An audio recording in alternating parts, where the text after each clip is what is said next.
Assalamualaikum warahmatullahi wabarakatuh.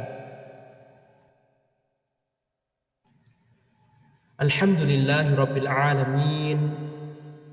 Wassalatu wassalamu ala ashrafil anbiya'i wal mursalin. Nabiyyina Muhammadin wa ala alihi wa ashabihi ajma'in. Amma ba'd. Ikhwati fillah a'azanallahu ayyakum.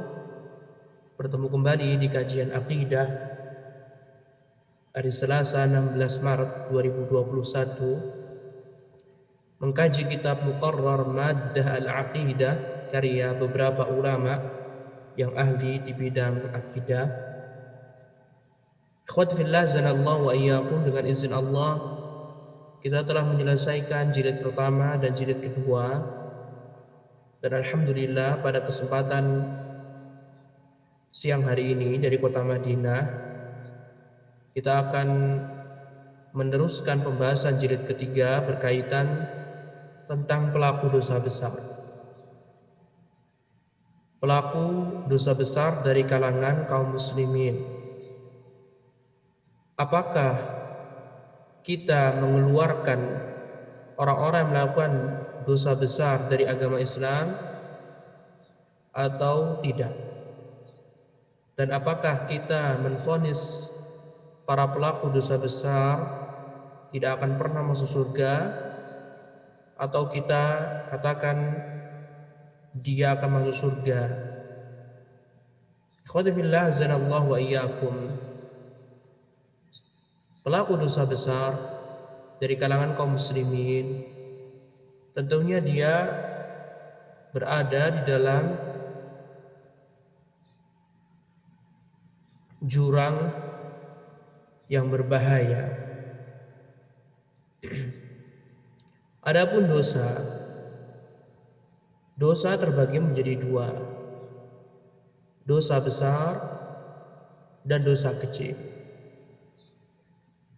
Dosa besar adalah, sebutkan oleh penulis, kullu dhanbin tarattaba alaihi haddun fid dunya aw wa'idun fil akhirah aw tawa'ada Allahu alaihi bila'nin aw narin aw ghadab.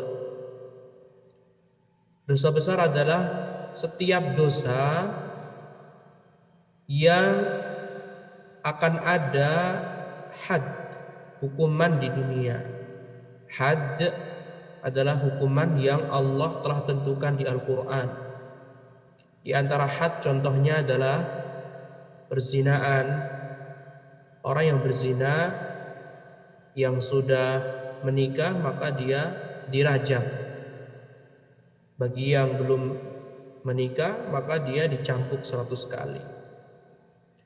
Kemudian contoh had selain perzinaan adalah minum khamr, minuman yang memabukkan. Di sana juga ada had, dicambuk 40 cambukan 40 kali atau 80 kali. Kemudian juga ada had memotong tangan bagi pencuri.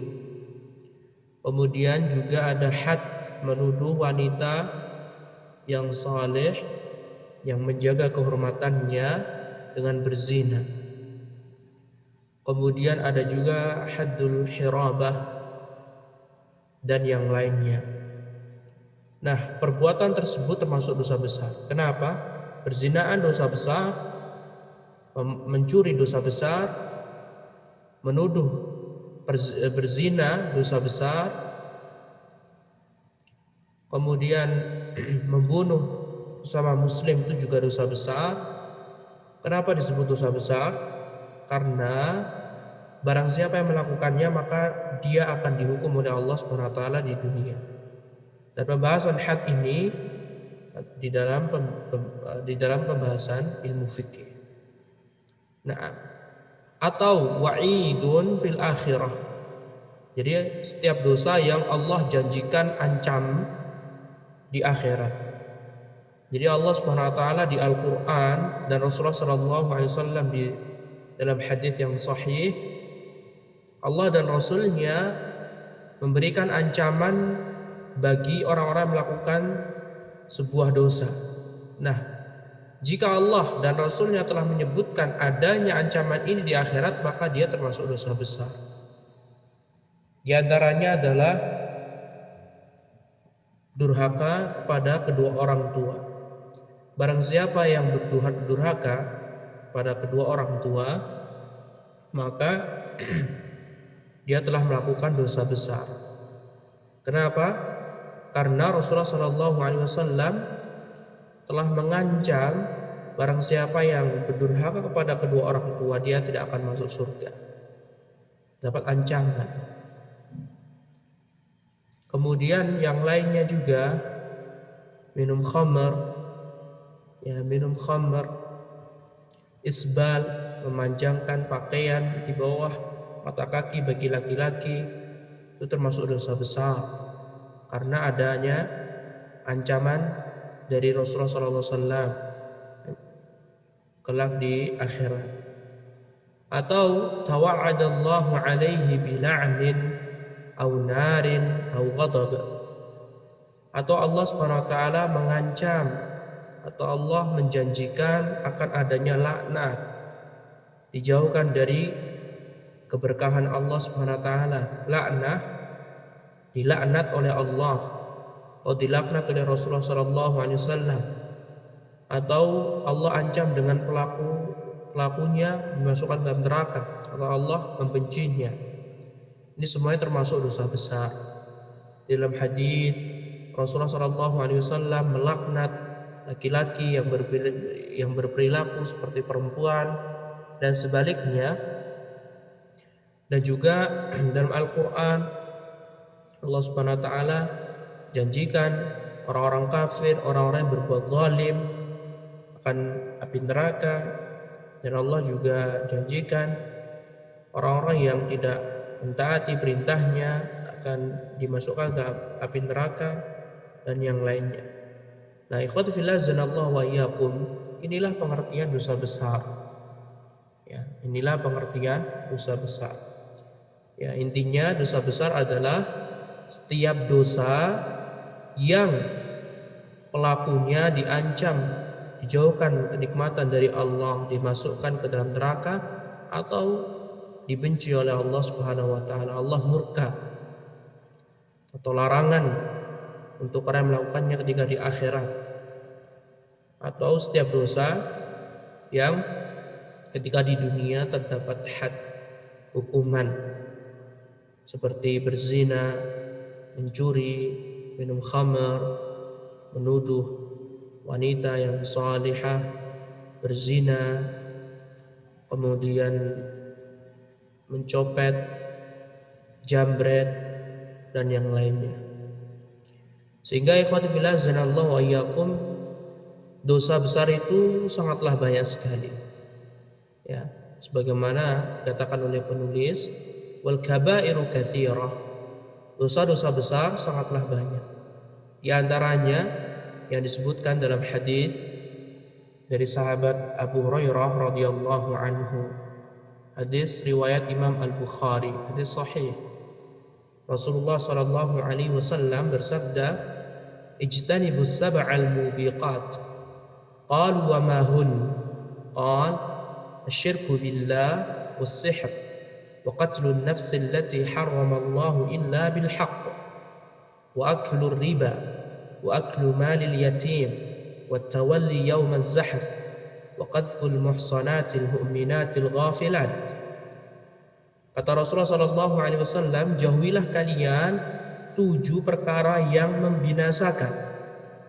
Kemudian para sahabat bertanya, wa mahun? Apakah itu wahai Rasulullah SAW? Apakah itu? Kata Rasulullah, yang pertama adalah berbuat syirik. Berbuat syirik kepada Allah, menduakan Allah Subhanahu wa taala. Dosa yang paling besar. Dalam hadis yang lainnya Rasulullah mengatakan, ala unabbiukum bi akbaril kabair. Maukah kalian aku beritahu dosa yang paling besar? Sampai Rasulullah ulangi 3 kali. Kemudian Rasulullah mengatakan, antaj'ala lillahi niddan wa huwa khalaqak.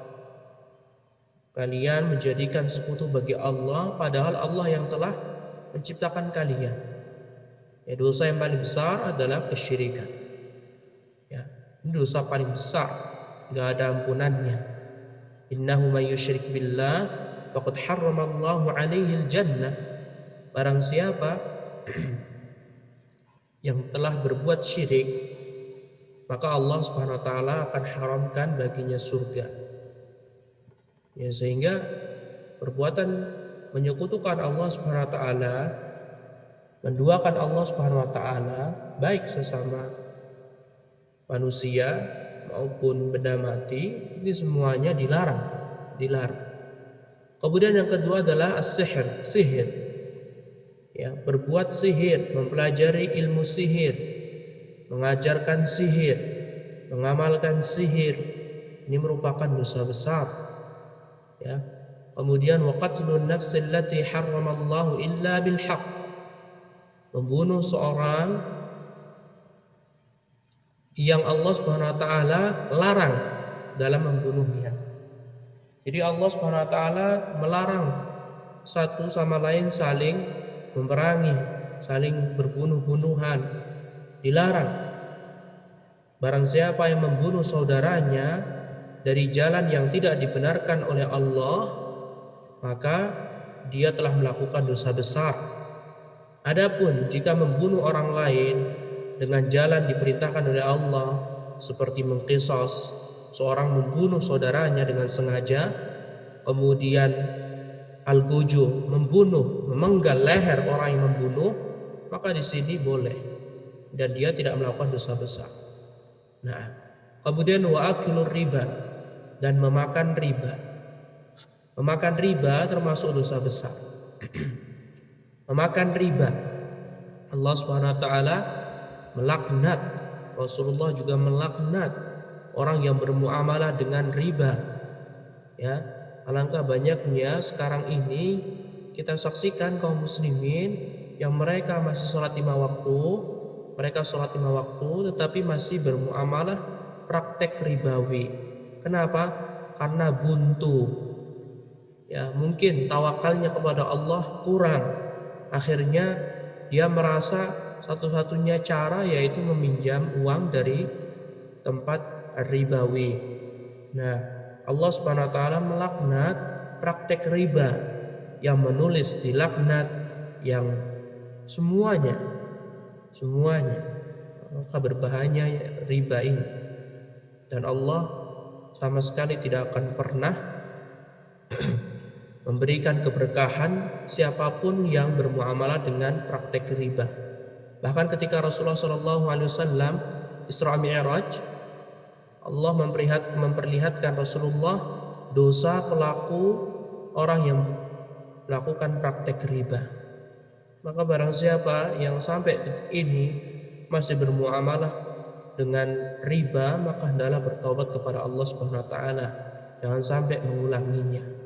Orang kalau sudah ketagihan riba, maka dia terus-menerus akan bermuamalah dengan praktek riba. Waliyazubillah. Ya, ingat, jika terlilit sesuatu, terlilit hutang, kembali kepada Allah Subhanahu wa taala, bukan langsung malah praktek ribawi. Nah, kemudian termasuk dosa besar adalah wa aklu malil yatim, memakan harta anak yatim. Anak yatim perlu disantuni, tidak boleh dizalimi. Maka barang siapa yang memakan harta anak yatim, memakai harta anak yatim, entah memakannya atau yang lainnya, mengambil tanpa izinnya, maka dia termasuk pelaku dosa besar. Kemudian wattawalli yaumaz zahaf, dan dia berpaling ketika hari pertempuran. Barang siapa yang ketika berperang musuh sudah di hadapannya, kemudian dia berbalik mundur ke belakang, lari, menyerah, takut kematian dan mati syahid, maka dia telah melakukan dosa besar. Tetapi barang siapa yang mundur untuk menyusun rencana, maka tidak masalah, tidak termasuk pelaku dosa besar. Kemudian wa qadzful muhsanatil mu'minatil ghafilat, ya, menuduh wanita yang muhsanat, yakni al-afifat, wanita baik yang belum menikah maupun yang sudah menikah, wanita yang menjaga kehormatannya dengan berzina. Hai fulana, kamu telah melakukan perbuatan zina, maka hal semacam ini termasuk dosa besar. Nah, 7 perkara ini merupakan perkara yang membinasakan. Adalah kita berlindung kepada Allah Subhanahu wa taala agar tidak terjatuh dalam 7 hal yang membinasakan ini. Nah, ikhwati fillah azanallahu wa iyyakum. Kalau antum ingin membaca atau mengetahui dosa-dosa besar, antum bisa membaca kitab karya Imam Az-Zahabi Al-Kabair, dosa-dosa besar. Itu akan dapati di sana. Intinya dosa besar adalah kullu dzanbin tarattaba alaihi haddun fid dunya aw wa'idun fil akhirah aw tawa'ada Allahu alaihi bil'anin aw narin aw ghadab. Setiap dosa yang ada hadnya di dunia, jadi ada hukuman di dunia, atau setiap dosa yang ada ancamannya di akhirat, atau Allah menjanjikan adanya laknat, neraka, atau murka Allah Subhanahu wa taala. Nah, adapun dosa kecil, ikhwati fillah azanallahu wa iyyakum. Dosa kecil adalah kullu dzanbin laisa fihi haddun fid dunya wala wa'idun khassun fil akhirah. Setiap dosa yang tidak ada had di dunia, tidak ada hukuman di dunia, dan tidak ada ancaman khusus di akhirat. Jadi Allah Subhanahu wa taala tidak mengancam perbuatan dosa kecil. Walaupun dosa kecil ini, ikhwati fillah azanallahu wa iyyakum,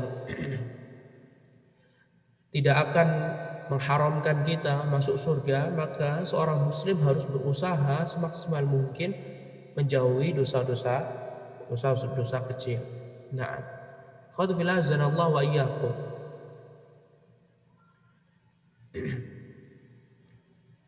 Dalil pembagian dosa besar dan dosa kecil ini semuanya berdasarkan firman Allah Subhanahu wa taala dalam surat An-Nisa ayat 31. Allah Subhanahu wa taala berfirman, "In tajtanibu kaba'ira ma tunhauna 'anhu nukaffir 'ankum sayyi'atikum wa nudkhilkum mudkhalan karima."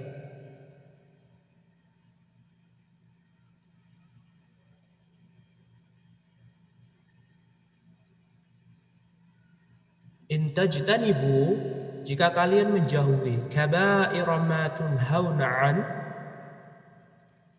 dosa-dosa besar yang kalian dilarang untuk melakukannya, nukaffir 'ankum sayyi'atikum, niscaya kami Allah akan menghapuskan dosa-dosa kalian. Sayyi'at ini apa ikhwah? Sayyi'at ini adalah dosa-dosa kecil. Ya, biasanya kalau di Al-Quran atau di hadis disebutkan dengan kalimat sayyi'at, maka dia adalah dosa kecil. Bisa dipahamin ya. Nah, dosa-dosa kecil ini apa sih contohnya ikhwati fillah azanallahu wa iyyakum? Di sini penulis tidak menyebutkan, tapi penulis hanya menyebutkan pengertian. Dosa kecil adalah setiap dosa yang tidak ada hadnya di dunia dan tidak ada ancaman khusus di akhirat. Ya, habis ini kita akan sebutkan. Nah, kemudian yang kedua, Allah Subhanahu wa taala berfirman di dalam surat An-Najm ayat 32. Alladzina yajtanibuna kaba'iral itsmi wal fawahisha illa lamam inna rabbaka wasi'ul maghfirah. Alladzina yajtanibuna kaba'iral itsmi, yaitu orang-orang yang menjauhi dosa-dosa besar, wal fawahish, dan perbuatan keji, illa lamam, kecuali al-lamam. Lamam adalah dosa-dosa kecil. Inna rabbaka wasi'ul maghfirah, sesungguhnya Rabbmu adalah zat yang maha luas ampunannya. Nah, kalau kita perhatikan ikhwati fillah azanallahu wa iyyakum, dua ayat ini Dua ayat ini menjelaskan bahwasannya dosa terbagi menjadi dua. Walaupun Allah dan Rasulnya tidak mengatakan dosa terbagi menjadi dua, dosa besar dan dosa kecil, tidak. Tetapi ya, sebagaimana kebiasaan para ulama, mereka melakukan penelitian, mereka mengkaji Al-Quran dan Sunnah. Kemudian para ulama menghasilkan sebuah penelitian atau kaidah. Kemudian mereka mengatakan dan membagi dosa terbagi menjadi dua. Yang pertama dosa besar, yang kedua dosa kecil. Kalau dosa besar tadi kita telah sebutkan adanya had di dunia dan pelakunya mendapatkan laknat Allah, murka Allah, diancam neraka atau di akhirat kelak akan mendapatkan azab Allah Subhanahu wa taala. Nah, adapun dosa kecil, para ulama di sini tidak menyebutkan contohnya. Di antara contoh dosa kecil adalah wa yakum. Yang pertama, contohnya adalah istiqbalul qiblati bi baulin aw gha'id. Ya, menghadap kiblat ketika buang air kecil atau buang air besar di tempat yang tidak ada pembatasnya. Di dalam hadis Rasulullah SAW melarang kita agar kita melakukan istinja atau buang air besar atau buang air kecil menghadap kiblat. Ya, kalau dalam bangunan ya tidak masalah. Misalkan kita lagi musafir dan kita turun dan kita buang air kecil menghadap kiblat. Nah, di sini ikhwati fillah zanallahu wa yakum, di sini ada larangannya. Ya, tetapi Rasulullah tidak menjelaskan larangan di akhirat. Ya, Rasulullah hanya mengatakan la tastaqbilul qiblata bi baulin aw gha'id. Kalian jangan menghadap kiblat ketika buang air kecil dan buang air besar. Sudah, Rasulullah tidak menjelaskan adanya ancaman di akhirat. Maka buang air kecil, buang air besar menghadap kiblat tanpa adanya pembatas atau tembok, maka dihukumi dosa kecil. Nah, kemudian juga di antara contoh dosa kecil adalah seorang imam sholat, tetapi makmumnya membenci yang dibenarkan. Misalkan si imamnya melakukan perbuatan dosa yang mana makmumnya membenci, maka di sini termasuk dosa kecil, harus digantikan imamnya.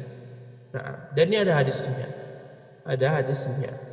Rasulullah SAW melarang seorang menjadi imam sedangkan makmumnya atau para makmumnya membencinya, tetapi membenci yang dibenarkan. Tapi kalau misalkan makmum membenci imamnya padahal imamnya benar sesuai sunnah Rasulullah SAW, ya sudah. Yang salah bukan imamnya, tetapi makmumnya yang salah. Misalkan contohnya adalah imam ketika sholat subuh mengimami dengan bacaan yang lumayan panjang. Kemudian makmumnya jengkel, ya, dia tidak tahu sunnahnya, kemudian membenci imamnya. Maka yang salah di sini adalah makmumnya, karena memang Rasulullah mensunnahkan ketika sholat subuh untuk memanjangkan bacaan Al-Quran. Nah, kemudian juga ikhwati fillah zanallahu wa iyyakum, di antara contoh dosa kecil adalah khitbatul muslimi ala khitbati akhi, meminang di atas pinangan saudaranya. Ketika ada seorang akhwat, seorang wanita yang sudah dilamar, ya, sudah maju dulu, jadi ada saudara laki-laki, saudara semuslim laki-laki, dia sudah maju, ya, cuma belum ada jawaban dari si akhwat. Kemudian selang beberapa tetapi dia udah tahu si fulan. Nah, setelah selesai, kemudian si akhwatnya sudah memberitahu bahwasannya dia menerima lamaran si saudaranya. Nah, tiba-tiba si laki-laki ini yang kedua dia melamarnya. Maka lamaran yang nomor 2 ini dianggap pelaku dosa kecil, harus bertobat kepada Allah Subhanahu wa taala. Nah, kemudian juga di antara dosa kecil adalah hajrul muslim, mendiamkan seorang muslim tanpa ada alasan yang jelas lebih dari 3 hari. Ya, bermusuhan lebih dari 3 hari, ya ini termasuk dosa kecil. Nah, kemudian istima'ul ghibah, ya mendengarkan ghibah, mendengarkan gosip, ya ada temannya sedang bergosip kemudian kita mendengarkan, ini melakukan dosa kecil, harus ditinggalkan. Kemudian juga di antara contoh dosa kecil yang disebutkan oleh para ulama adalah memelihara anjing tanpa adanya kebutuhan, ya yang dibenarkan dalam syariat Islam. Ya, jika ada seorang muslim dia memelihara anjing hanya sebatas senang suka karena dia melihat anjing ini adalah makhluk yang paling mengerti manusia, kemudian dia pelihara, maka dia telah melakukan dosa kecil. Nah, tapi jika dia memelihara anjing tujuannya untuk menjaga rumah dan tempatnya dikhususkan jauh dari pintu rumah, misalkan dekat kebun, maka di sini boleh memelihara anjing. Atau memelihara anjing agar menjaga sawah, ternak, hukumnya boleh. Nah, kemudian juga memotong jenggot. Ya, memotong jenggot merupakan dosa kecil menurut sebagian ulama. Tapi jika dia terus-menerus memotongnya, setiap kali jenggot keluar kemudian dipotong, dihabiskan, maka dia bisa masuk ke dalam dosa besar. Nah, wa yakum dan yang lainnya, contohnya banyak sekali. Intinya adalah dosa kecil adalah setiap dosa yang ada ancamannya, ada ancaman tapi tidak ada kaitan dengan akhirat. Nah, dan dosa kecil ini wa iyyakum bisa dihilangkan dengan cara melakukan kebaikan. Tentunya taubat yang pertama. Jika kita melakukan dosa-dosa tadi, ya bertobat, istighfar kepada Allah Subhanahu wa taala. Ya, karena Rasulullah SAW bersabda, "At-taibu minadz dzanbi kaman la dzanbalah." Ya. Seorang yang bertaubat dari perbuatan dosa apapun itu, seperti dia tidak pernah melakukan perbuatan dosa tersebut. Nah, kemudian juga memperbanyak kebaikan. Ya, innal hasanat yudhibna sayyi'at. Sesungguhnya banyak melakukan perbuatan baik, amal soleh itu akan menghapuskan dosa-dosa kecil. Nah, kemudian juga dosa kecil akan dihapuskan oleh Allah jika kita menjauhi dosa-dosa besar. Ya, dosa-dosa besar kita jauhi, Allah Subhanahu wa taala akan menghilangkan dosa-dosa kecil kita.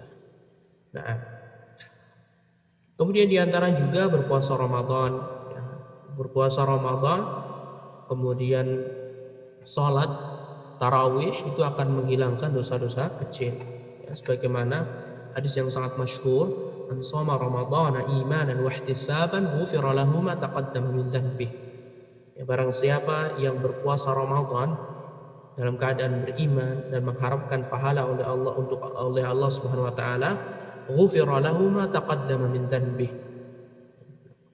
Diampuni dosanya yang telah lalu, dosa-dosa kecil.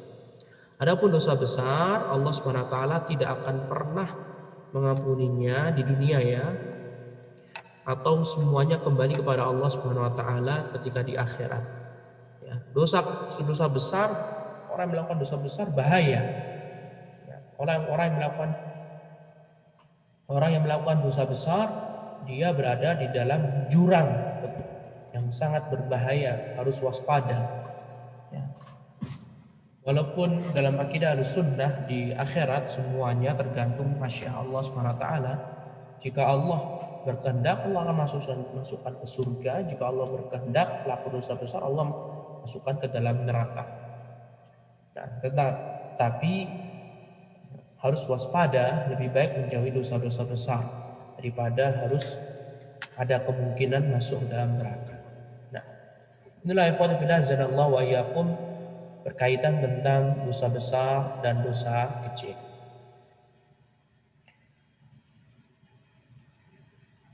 Kemudian di sini ikhwan fillah azanallahu wa iyyakum, para ulama membahas tentang hukum pelaku dosa besar. Untuk pelaku dosa kecil tentu saja para ulama bersepakat, ahlus sunnah dan non ahlus sunnah tentunya, siapapun yang melakukan dosa-dosa kecil dia masih dianggap Islam, dia masih dianggap Muslim. Tapi barang siapa yang melakukan dosa besar, maka disinilah ulama ahlus sunnah berselisih pendapat dengan ulama-ulama non ahlus sunnah. Akidah ahlus sunnah wal jamaah dalam menghukumi pelaku dosa besar. Pelaku dosa besar contohnya apa? Tadi kita ambil saja berzina. Alangkah banyaknya perzinaan di kalangan kaum muslimin. Ya, perzinaan, mencuri, kemudian menuduh berzina muslimah yang menjaga kehormatannya, kemudian membunuh saudaranya semuslim, dibunuh. Ini semuanya melakukan dosa besar.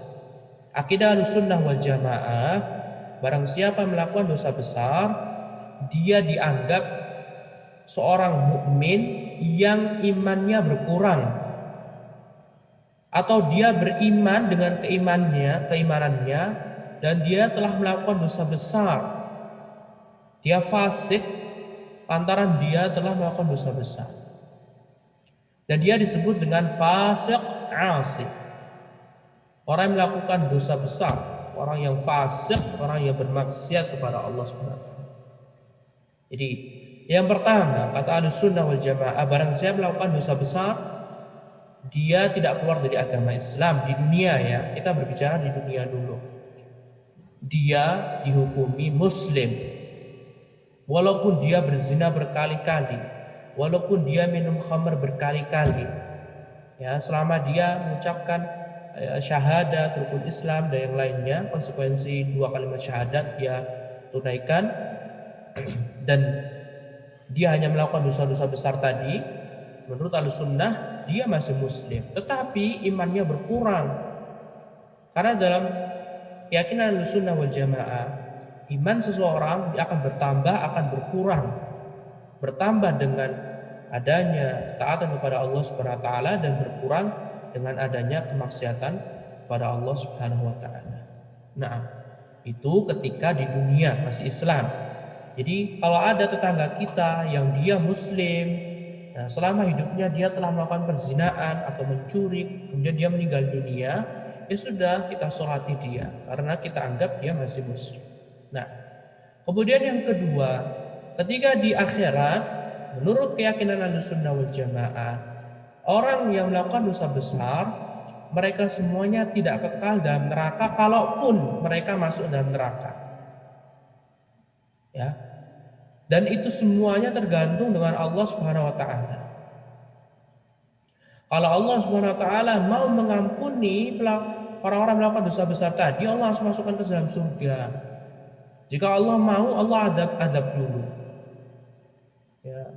Kita semua mengetahui ada seorang wanita pelacur berzina, kemudian dia minum di tengah gurun pasir, ya, karena kehausan. Kemudian ketika dia keluar, dia mendapati ada seekor anjing yang menjulurkan lidahnya seolah dia menginginkan air. Akhirnya sang wanita tersebut masuk ke dalam sumur kembali dan membawakan air untuk si anjing, dan Allah mengampuni dosanya. Lihatlah, ikhwati fillah azanallahu wa iyyakum. Ada juga seorang wanita yang diazab oleh Allah Subhanahu wa taala lantaran dia memelihara kucing, kemudian kucingnya mati dan tidak diberi makan, atau dia tidak membiarkan kucing tersebut untuk mencari makan sehingga Allah mengazabnya. Ini semuanya menurut keyakinan Ahlussunnah. Ketika di akhirat pelaku dosa besar berzina, minum khamr, yang membuka aurat dan yang lainnya, itu semuanya tergantung dengan kehendak Allah Subhanahu wa taala. Karena Allah sendiri berfirman dalam surat An-Nisa ayat 116, "Innallaha la yaghfiru an yushraka bih wa yaghfiru ma duna dzalika liman yasha. Wa may yusyrik billahi faqad dhalla dhalalan ba'ida." Sesungguhnya Allah Subhanahu wa taala tidak akan mengampuni dosa syirik, dan Allah mengampuni dosa selain syirik bagi yang Allah kehendaki. Lihat, di sini Allah Subhanahu wa taala jelas sekali mengatakan liman yasha, siapa saja yang Allah kehendaki. Ya karena Allah lah yang memiliki kehidupan dunia dan akhirat. Wa inna lana lal akhirata wal ula. Dan Allah yang memiliki surga dan neraka. Allah yang menciptakan kita sehingga Allah berhak menempatkan siapa saja selama dia tidak melakukan perbuatan syirik. Wa may yusyrik billah faqad dhalla dhalalan ba'ida. Dan barang siapa yang berbuat syirik kepada Allah, maka sungguh dia tersesat. Dia telah tersesat dengan kesesatan yang jauh. Tidak hanya ini saja, ikhwati fillah azanallahu wa iyyakum. Dalam hadis-hadis yang sahih, para ulama di sini tidak sebutkan sampai Allah Subhanahu wa taala berfirman dalam hadis qudsi, "Wahai anak Adam, kalau seandainya kalian datang kepadaku dengan gunung dosa, selama kalian tidak melakukan perbuatan syirik, maka aku bisa mengampuni dosa kalian." Lihat, hadisnya sahih. Keyakinan Ahlussunnah wal Jamaah, pelaku dosa besar ketika di dunia dia muslim, tapi imannya sesuai dengan kadar dia. Ketika di akhirat, dia kehendak Allah Subhanahu wa taala. Kalau Allah mau, Allah masukkan ke surga karena Allah Maha Rahmat. Jika Allah mau, Allah masukkan ke dalam neraka, dan Allah tidak menzalimi siapapun.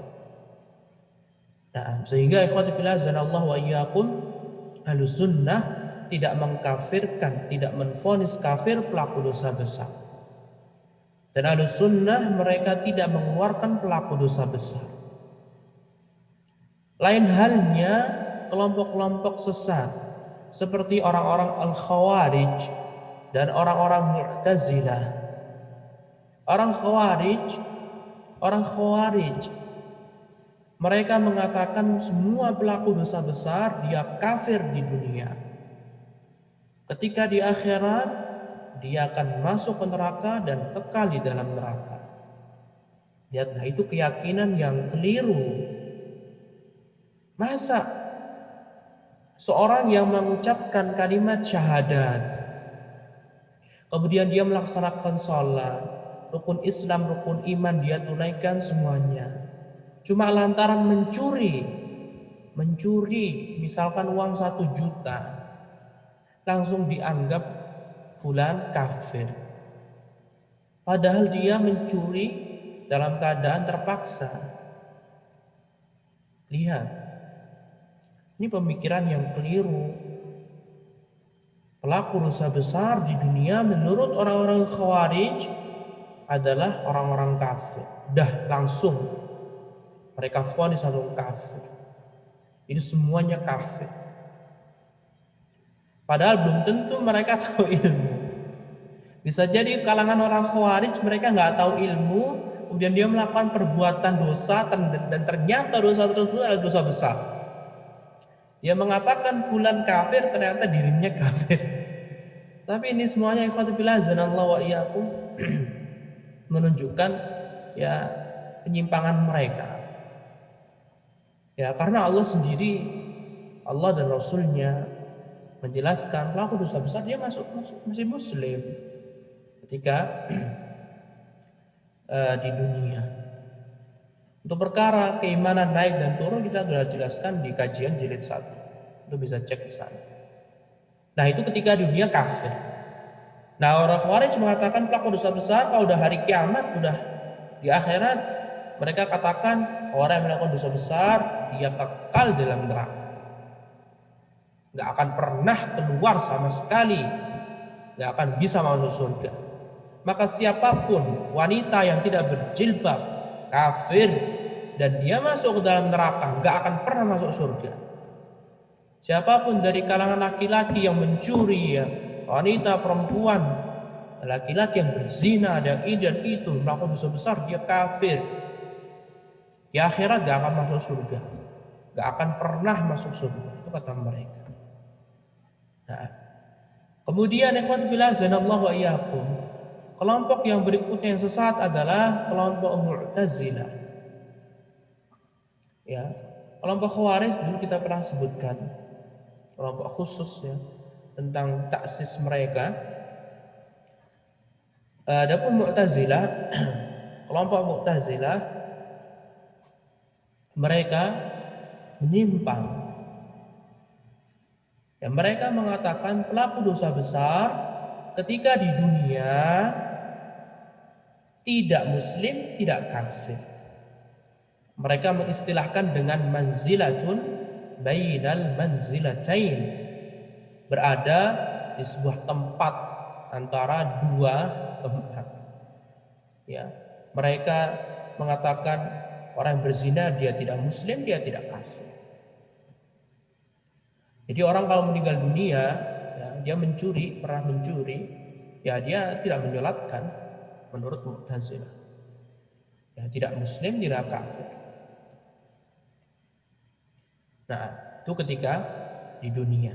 Nah, bagaimana dengan akhirat? Kalau dia tidak bertaubat, kata Mu'tazilah, ya jelas ketika di akhirat sama seperti Khawarij. Mereka katakan kekal dalam neraka, gak akan pernah masuk ke dalam surga.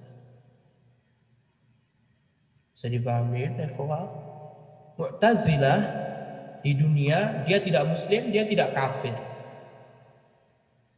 Dia tidak muslim, tidak kafir. Ketika di akhirat dia masuk ke neraka, kekal dalam neraka. Fungsi muslim dan kafir ini apa sih ikhwah ketika di dunia? Ya nanti menurut Khawarij kalau divonis kafir ya sudah, nanti dia dikumis seperti orang-orang kafir, nggak perlu diucapin salam, nggak perlu ditengok ini itu. Nah, seperti itu ya. Nah, itu kelompok sesat Khawarij Mu'tazilah. Nah, lawannya Khawarij dan Mu'tazilah adalah ula al-murji'ah, orang-orang murji'ah. Apa sih orang-orang murji'ah ikhwah? Ya, orang-orang murji'ah itu adalah orang yang meyakini bahwasannya iman dia tidak akan terpengaruh dengan adanya kekufuran atau dengan ketaatan. Jadi intinya cukup antum mengucapkan la ilaha illallah sudah cukup. Gak perlu sholat, gak perlu apapun itu. La yadurru ma'al iman dzanbun kama la tanfa'u ma'al kufri ta'ah. Sehingga menurut orang-orang Murji'ah, orang melakukan dosa besar sama dengan orang mukmin yang tidak melakukan dosa besar. Paham ya orang Mu'tazilah? Kalau orang menurut Ahlussunnah tadi apa? Ahlussunnah, orang melakukan dosa besar dia muslim, tapi muslim dengan tingkat keimanan yang berkurang. Tapi Murji'ah enggak. Orang-orang Murji'ah mengatakan imannya dia sama. Orang yang berzina, orang yang minum khamr, sama keimanannya seperti orang yang sholat 5 waktu, sholat malam, puasa sunnah, puasa Ramadan, sama persis. Karena menurut mereka iman amalan itu enggak terlalu penting. Yang penting ya cukup mengucapkan syahadat. Dan ini tentunya keliru. Ya. Kalau kita ingin membantah kelompok-kelompok sesat ini ya wa iyyakum, akan sangat panjang. Ya. Sehingga wa iyyakum, pendapat yang kuat adalah pendapat Ahlus Sunnah wal Jamaah. Mereka meyakini bahwasannya pelaku dosa besar iman, tetapi keimanan mereka berkurang antara mereka melakukan perbuatan dosa besar. Dan Ahlussunnah wal Jamaah berpendapat mereka tidak kafir. Mereka tidak kafir. Ya, penulis menyebutkan beberapa dalil dari Al-Quran dan Sunnah. Ya, sebenarnya Al-Quran dan Sunnah banyak sekali berbicara pelaku dosa besar tidak kafir. Di antaranya adalah dalam surat Al-Hujurat ayat 9 sampai 10. Ya, berkaitan tentang peperangan saudara. Wa in ta'ifatani minal mu'minina qatatalu fa aslihu bainahuma. Apabila ada dua kubu, dua kelompok dari kalangan orang mukmin. Lihat kalimat di sini. Dua mukmin. Ya. Dari kalangan orang-orang mukmin. Jadi dua kelompok dari kalangan orang mukmin. Jadi Allah masih mengecap, Allah masih menyematkan orang yang berperang, qatatalu, yang mereka saling berperang, Allah masih sifati mereka dengan keimanan. Padahal orang yang berperang satu sama lain melakukan dosa besar. Ya. Orang yang berperang melawan saudaranya, bunuh-bunuhan dengan saudaranya, itu jelas melakukan dosa besar. Ya, melakukan dosa besar karena menumbangkan, menghilangkan nyawa seorang muslim. Ya, padahal hancurnya dunia dan seisinya itu lebih ringan timbang meninggalnya atau dibunuhnya seorang muslim dari jalan yang tidak dibenarkan oleh Allah Subhanahu wa taala. Wa in ta'ifatani minal mu'minina qatatalu, dan apabila ada dua kelompok dari kalangan orang-orang mukmin iqtatalu, saling berbunuhan, fa aslihu bainahuma, maka islahkanlah, damaikanlah di antara keduanya. Fa in baghat ihdahuma 'ala al-ukhra faqatilul lati tabghi hatta tafi'a ila amrillah. Apabila salah satu dari keduanya masih enggan didamaikan, maka perangilah sampai dia kembali ke jalan Allah Subhanahu wa taala. Jadi disuruh lawan saja kalau satunya nggak mau islah, padahal sesama muslim. Nah, fa in fa'at fa aslihu bainahuma bil 'adli wa aqsitu. Maka jika kelompok yang tadi yang membangkang, yang membelot tadi kembali kepada Allah, bertaubat, fa aslihu bainahuma bil 'adli wa aqsitu, maka damaikanlah kembali di antara keduanya dengan adil dan berbuat adillah. Innallaha yuhibbul muqsitin. Sesungguhnya Allah Subhanahu wa taala mencintai orang-orang yang berbuat adil. Kemudian Allah ulangi sekali lagi, innamal mu'minuna ikhwah. Sesungguhnya orang-orang mukmin itu satu sama lain bersaudara. Lihat, Allah masih mengatakan mereka semuanya bersaudara, padahal Allah mengetahui mereka sedang berperang, mereka melakukan dosa besar, tapi Allah masih mengatakan mereka mukmin, tidak mengeluarkan mereka dari agama Islam. Ya, innamal mu'minuna ikhwah, sesungguhnya orang-orang mukmin semuanya itu bersaudara. Fa aslihu baina akhawaikum, maka damaikanlah di antara dua saudara kalian. Wattaqullaha la'allakum turhamun, dan bertakwalah kepada Allah Subhanahu wa taala supaya kalian dirahmati oleh Allah Subhanahu wa taala. Jelas ya ikhwah? Naam. Jadi Allah Subhanahu wa taala masih menyematkan kalimat iman untuk orang-orang yang berperang tadi, padahal berperang termasuk dosa besar. Menunjukkan pelaku dosa besar ketika di dunia masih dihukumi muslim, ya. Walaupun dia berzina, walaupun dia minum khamar, tetap kita bermuamalah dengan sebagaimana kita bermuamalah dengan dia. Tetapi kebaikannya ya kita sesuaikan. Sebagaimana yang telah kita sebutkan di dalam pembahasan al-wala wal bara. Ya, pembahasan al-wala wal bara, orang yang melakukan dosa besar maka kita sesuaikan. Jika dia memiliki kebaikan, ya kita berikan kebaikan sesuai dengan kadarnya. Kalau dia memiliki keburukan, ya kita bermuamalah sesuai dengan kadarnya.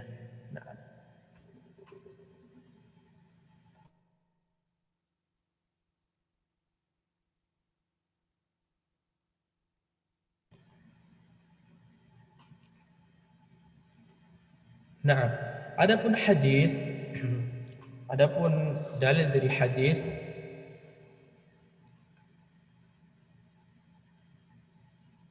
dalam riwayat Imam Muslim, hadis sahih dari sahabat Abu Sa'id Al-Khudri radhiyallahu anhu, bahwasanya Rasulullah sallallahu alaihi wasallam mengatakan, Yadkhulu ahlul jannati al-jannata, yadkhulu man syaa bi rahmatih, wa yadkhulu ahlun nari an-nara, thumma yaqul. Jadi penduduk surga dia akan masuk di surga, dan mereka masuk surga sesuai dengan rahmat Allah Subhanahu wa taala. Sebab rahmat Allah Subhanahu wa taala. Dan penduduk neraka mereka masuk neraka sesuai dengan keadilan Allah Subhanahu wa taala. Kemudian Allah Subhanahu wa taala setelah menyelesaikan semua urusan penghuni surga masuk, penghuni neraka masuk, ya, kemudian Allah mengatakan unzuru man wajadtum fi qalbihi ithqala habatin min khardal min iman fa akhrijuh. Jadi Allah Subhanahu wa taala katakan, lihatlah siapapun yang kalian dapati di dalam hatinya terdapat sekecil keimanan, maka keluarkanlah dia. Lihat, sekecil keimanan dalam hati seseorang menunjukkan orang yang tadi yang masuk dalam neraka memiliki sekecil tadi, dia tentunya pernah melakukan dosa besar selain syirik. Dan ini menunjukkan, hadis sahih ini ya ikhwan, menunjukkan orang tadi ketika di akhirat pelaku dosa besar, ketika di akhirat semuanya tergantung ya Allah Subhanahu wa taala. Karena Allah yang memiliki surga dan neraka. Sehingga Allah tidak akan menzalimi hambanya. Semuanya sesuai dengan kehendak Allah Subhanahu wa taala. Jadi Allah tidak mengekalkan orang yang di dalam hatinya terdapat keimanan. Sekali lagi, Allah Subhanahu wa taala tidak mengekalkan seorang yang di dalam hatinya terdapat keimanan sekecil apapun itu keimanan tersebut. Nah, kemudian ikhwati fillah azanallahu wa iyyakum, pembahasan yang berikutnya yang sangat penting adalah pembahasan berkaitan tentang adamul qat'i li ahli al-qiblati bi jannatin aw nar. Larangan menvonis muslim tertentu dengan masuk surga atau masuk neraka. Larangan menvonis seorang mukmin fulan masuk surga atau fulan masuk neraka. Termasuk juga perkataan seorang fulan dirahmati Allah, almarhum, almarhumah, almarhum, almarhumah. Almarhum atau almarhum bahasa Arabnya itu artinya yang dirahmati untuk laki-laki. Kalau almarhumah, almarhumah itu artinya yang dirahmati tapi untuk perempuan. Ya. Kalimat dua ini termasuk ke dalam vonis. Ya. Sehingga kalau kita ingin mendoakan, jangan mendoakan menggunakan kalimat ini. Almarhum, almarhumah, yang dirahmati, enggak.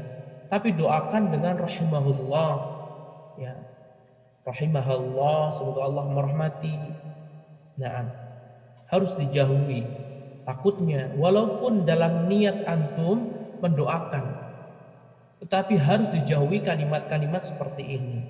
Karena kalimat-kalimat seperti ini dia menjurus ke dalam penvonisan seorang dirahmati Allah. Padahal kan kita tidak mengetahui apakah fulan dirahmati Allah, apakah justru sebaliknya. Apakah fulan masuk surga ataukah justru sebaliknya. Sehingga keyakinan Ahlussunnah wal Jamaah, mereka tidak menvonis seorang muslim tertentu masuk surga atau masuk neraka kecuali dengan dalil. Kecuali yang dikhabarkan Rasulullah Sallallahu Alaihi Wasallam bahwasannya dia termasuk penduduk surga atau penduduk neraka. Ya. Di antara orang-orang yang sudah dijamin masuk surga, divonis masuk surga adalah 10 orang sahabat yang dijamin masuk surga. Abu Bakar, Umar, Utsman, Ali, Talha dan yang lainnya. 10 sahabat al-asyarah al-mubasysyirina bil jannah, 10 orang yang diberitahu kabar gembira tentang surga. Kenapa disebut 10 orang? Karena dia disebut, nama mereka disebut oleh Nabi SAW dalam satu majelis. Jadi Rasulullah sekali duduk saja. Abu Bakar di surga, Umar di surga, Utsman di surga, Ali di surga, terus sampai 10. Makanya disebut dengan 10 orang yang dijamin masuk surga. Kemudian di antaranya juga yang dijamin masuk surga adalah Uqasyah bin Mihsan. Sahabat Uqasyah bin Mihsan, dia juga dijamin masuk surga oleh Rasulullah SAW. Kemudian yang lainnya adalah sahabat Abdullah bin Mas'ud. Abdullah bin Mas'ud sahabat yang dijamin masuk surga. Di antara juga Bilal bin Rabah dan yang lainnya, masih banyak. Ya, ini semuanya kita boleh meyakini bahwasanya nama-nama tersebut masuk surga. Kenapa? Karena Rasulullah SAW lah yang menjamin mereka masuk surga. Perhatikan ikhwah, penvonisan seorang masuk surga atau neraka itu termasuk perkara gaib. Itu termasuk perkara gaib. Perkara yang tidak diketahui. Dan tidak ada yang mengetahui perkara gaib kecuali Allah Subhanahu wa taala. Kalaupun Allah mau memberitahu perkara gaib, maka Allah hanya memberitahu kepada para rasul. Alimul ghaibi fala yuzhiru ala ghaibihi ahada illa man irtada min rasul. Alimul ghaib. Allah lah yang mengetahui perkara gaib. Fala yuzhiru ala ghaibi ahada, dan Allah tidak menampakkan perkara gaib tersebut kepada siapapun. Illa man irtadha mir rasul, kecuali orang yang diridhoi Allah dari kalangan utusan. Sehingga siapapun dari kalangan manusia yang dia mengaku memiliki mengetahui perkara gaib, maka dia telah berdusta, mendustakan ayat Al-Qur'an. Allah lah yang mengetahui perkara gaib. Kalaupun Allah mau, Allah hanya memberitahu kepada Rasul atau Nabi. Dah cukup. Dan di sini Rasulullah SAW, Nabi kita Nabi Muhammad SAW, beliau menjamin 10 orang masuk surga. Uqasyah masuk surga, Abdullah bin Mas'ud masuk surga, Bilal bin Rabah masuk surga. Maka di antara konsekuensi persaksian bahwasannya Nabi Muhammad SAW utusan Allah dan hamba Allah, kalimat syahadat, konsekuensinya apa ikhwah?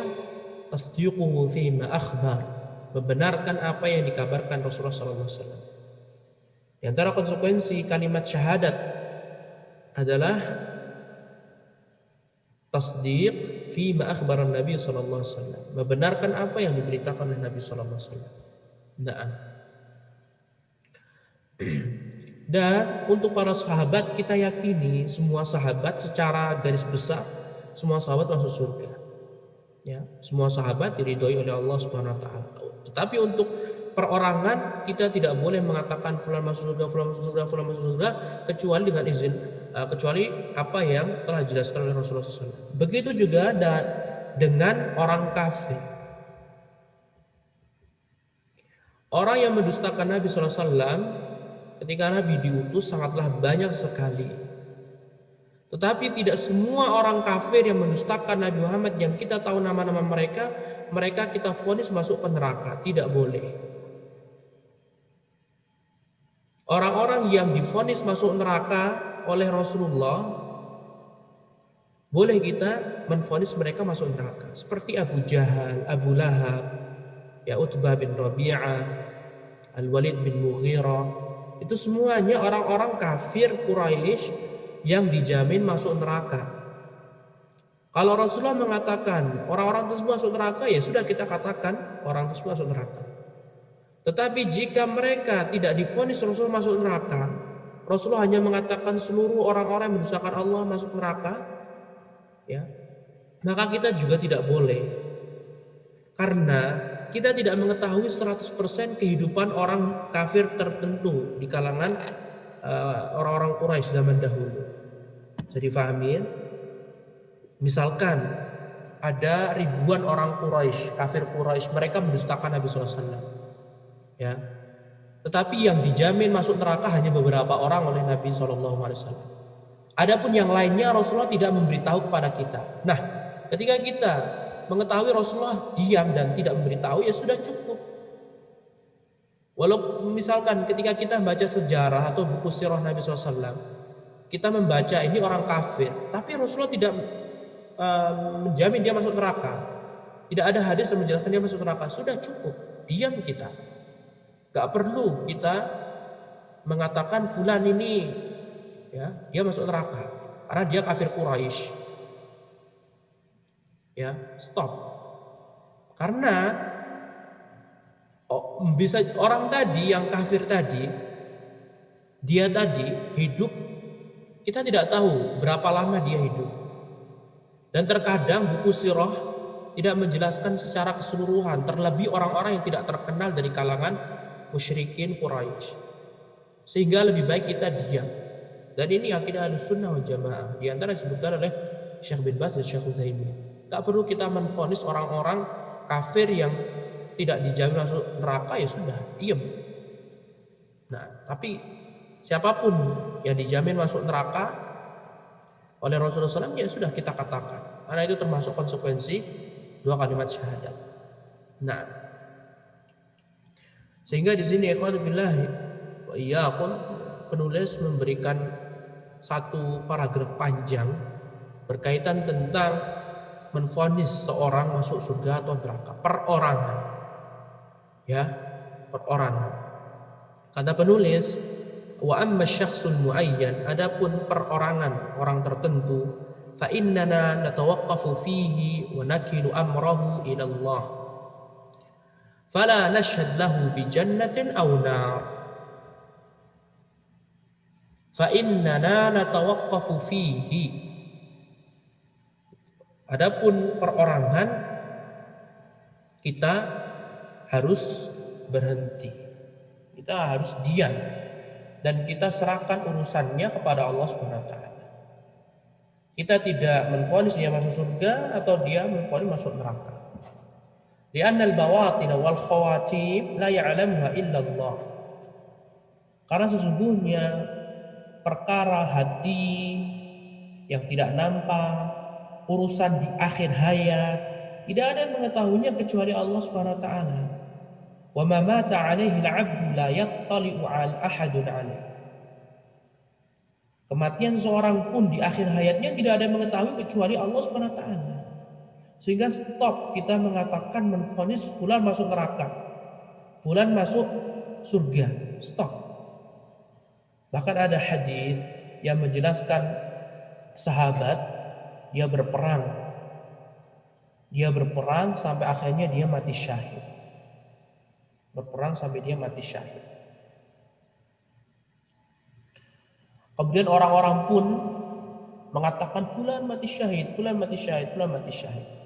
Fulan mati syahid karena gugur di medan peperangan. Kemudian kata Rasulullah SAW, tidak, fulan termasuk penduduk neraka. Lihat, ini dalil ini jelas sekali. Dalil ini jelas sekali. Fulan tadi dia berperang bersama sahabat yang lainnya sampai gugur di medan pertempuran. Tetapi Rasulullah mengatakan dia termasuk penduduk neraka. Ini menunjukkan apa yang di hadapan kita, yang di pandangan kita, di mata kita itu berbeda dengan hakikatnya. Maka kita tidak boleh menvonis almarhum yang dirahmati, almarhumah. Gak perlu seperti itu. Doakan saja semoga Allah merahmati. Doa, bukan menvonis.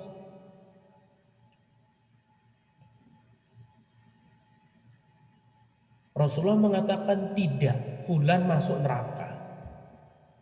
Kenapa? Karena fulan tadi ketika dia ditusuk pedang, dia tidak bersabar sampai akhirnya dia bunuh diri. Lihatlah ikhwah, gak ada yang tahu loh fulan tadi bunuh diri kecuali Allah SWT. Allah memberitahu kepada Nabi SAW. Nabi Muhammad memberitahu kepada seluruh sahabat yang mengatakan fulan mati syahid, fulan masuk surga. Ini menunjukkan bahwasanya vonis surga atau neraka itu tidak dibenarkan dalam syariat Islam, terkhusus tertentu. Ya, lagi pula Allah SWT di Al-Quran, tidak menyebutkan fulan masuk surga, fulan masuk neraka, kecuali kebanyakan Allah sebutkan sifat-sifatnya saja. Di antara sifat orang beriman ini dan itu. Di antara sifat orang kafirin dan itu. Sudah. Lagi pula kita kan tidak mengetahui 24 jam si fulan. Kita juga tidak mengetahui 24 jam dari dia lahir sampai meninggal dunia. Kan nggak tahu. Cukup jaga lisan kita. Gak perlu kita vonis fulan masuk surga atau fulan masuk neraka. Cukup kita doakan saja. Nah, dan juga ikhwati fillah zanallahu wa iyyakum, kita tidak boleh menvonis kafir, tidak boleh menvonis syirik, tidak menvonis kemunafikan. Ya.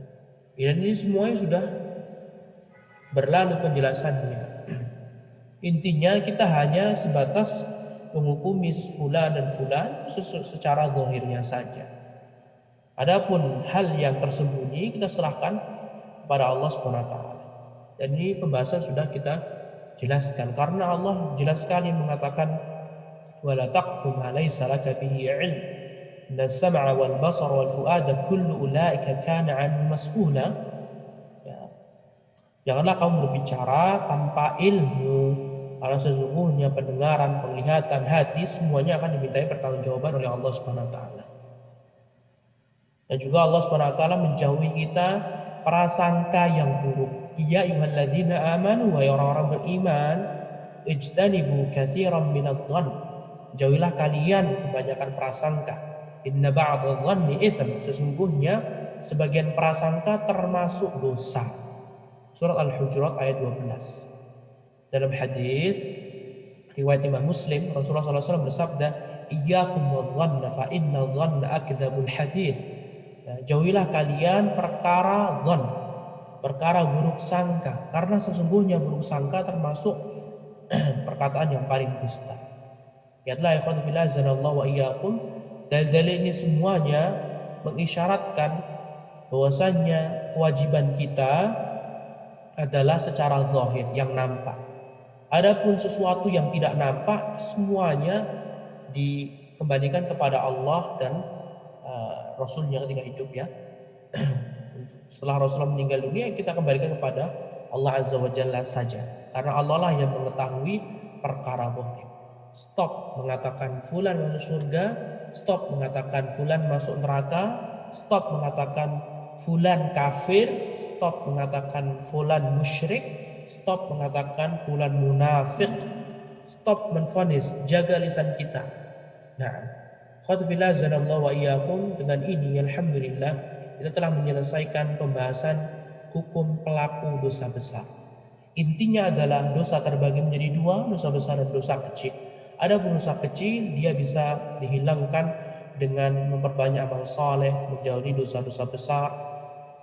Untuk dosa besar dia akan diampuni dengan cara bertaubat dengan nasuha. Nah, ketika di akhirat maka semuanya dikembalikan kepada Allah Subhanahu wa taala. Jika Allah berkehendak, Allah akan masukkan dia ke surga. Jika Allah berkehendak, Allah akan masukkan dia ke dalam neraka. Waliyadzubillah. Wallahu ta'ala a'lam. Wabillahi taufiq.